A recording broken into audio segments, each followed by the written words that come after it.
النهارده حلقه جديده من حلقات يوميات مختلف.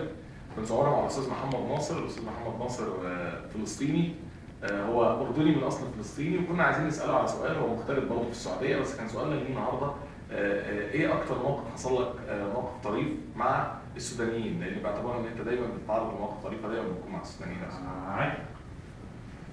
والله هو هون بالبلد اجمالا تكثر المواقف الطريفه.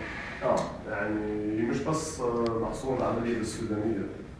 يعني انا كثير في مواقف تعرضت لها هون بالبلد طريفه. بس يعني على سبيل الذكر بدناش نقصر، يعني المواقف اللي تفضلت فيها مع اخواننا السودانيين وهم كثر.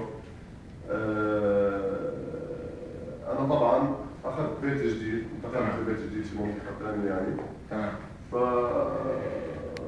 طبعا كان في مستاجرين قبلي في البيت القديم، ففي طبعا بالبنايه حسن وهو سوداني. تمام. كنت عم بتابع مع حسن على اساس عمليه تنظيف البيت والاخلاء والامور هذه. وحسن طبعا اوكي كل شيء تمام، اول يوم وثاني يوم وثالث يوم، وعلى اساس انه